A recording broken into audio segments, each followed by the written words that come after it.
انا بصراحة صحيت الصبح لقيتهم بيقول لك القبض على البلوجر داليا فؤاد لحوزتها مجموعة كبيرة جدا من كمية كبيرة من المخدرات. انا عملت سيرش عن داليا فؤاد دي، عرفت مين داليا فؤاد. انا هسيب لكم شوية فيديوهات ليها، لان الناس كتير عارفة مين داليا فؤاد بس ما تعرفش الاسم، او ممكن تعرف الفيديوز بس ما تعرفش الاسم. دي اتظبطت في التجمع، معاه 90 لتر من مخدر اسمه GHB. ده اللي كان بيستخدمه سفاح التجمع في القضاء على ضحاياه، ان هو بيسلب ارادتهم وبيخلي مفيش كنترول على الجسم وكده وان انت بيبقى عندك شهوة زيادة والمضبوطات قدرت بتمنها ب 145 مليون جنيه. ليه؟ لان زي ما الاستاذة داليا فؤاد قالت بالظبط، ان العلوية مسؤولية، فلازم تشيل نتيجة علويتها. تعالوا نشوف شوية فيديوهات كده لداليا فؤاد دي، اكيد ناس كتير هتفتكرها جدا. عملنا ريسيرش عشان نعرف ايه علاقة البعض بالفرح. ما عرفناش مين اول واحد عمل الحركة الوسخة دي، بس لقينا شوية توقعات. اول حاجة انهم متضايقين علشان في شخص منهم هيودع حياة العزوبية وهيتجوز النهاردة، وهم كل واحد هيروح ينام في حضن مخدته، فبيعملوا كده كنوع من انواع الانتقام. وفي ناس الشخرة هي سيمفونية عميقة ارتبطت بظروف تاريخية خاصة، حملت في ثناياها اعتراض قوي نحو السلام. صفات عديدة ميزت الشخرة وجعلتها سببا ألهم جميع البشر بقيمة الوقت وعدم إهداره في مهاترات معدومة الفائدة. عندك دورة؟ تضحك ليه؟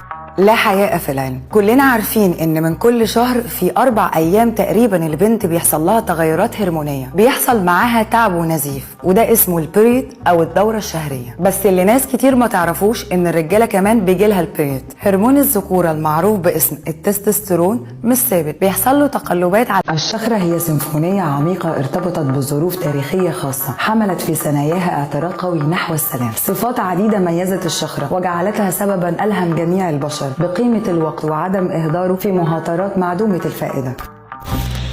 قلبك وقف قبل كده؟ صحيت من النوم ولقيت قلبك واقف؟ لو فهمت الكلام ده بمعنى تاني، يبقى انت حاجة من الاتنين: يا اما مصاب بهوس جنسي بيحول لك اي كلام عادي لكلام له مغزى جنسي، او بقيت ترس جوه ماكينة المجتمع المنافي مدعي الفضيلة. من قديم الازل الالفاظ والمصطلحات الجنسية محظور تداولها، وفي بعض الحقب الزمنية القديمة كانت ممكن عقوبتها توصل للاعدام، وده اللي خلى المجتمع يبدأ يستخدم مصطلحات تدي نفس المعنى اللي عايز يقوله من غير ما يقوله، وده ما يسمى بالورد بلاي. والحلقة دي مش هتعدي. من أشهر استخداماته جس النبض، اختبار لمدى سوء نية اللي قدامك. تقول له كلمة عادية تحتمل معنيين، ولو رد فعله كان فاهم المعنى القبيح فيهم يبقى الشخص ده قبيح ومعاك على نفس التراك. وعادة ده بيستخدم في بدايات مراحل الشط. ترمي الكلمة وتستنى الهلب يشبط. قلت لها ما تعمليش كده وبرضه عمل. بعمل شاي، أعمل لك واحد؟ تحب أغرف لك؟ أحطه لك فين؟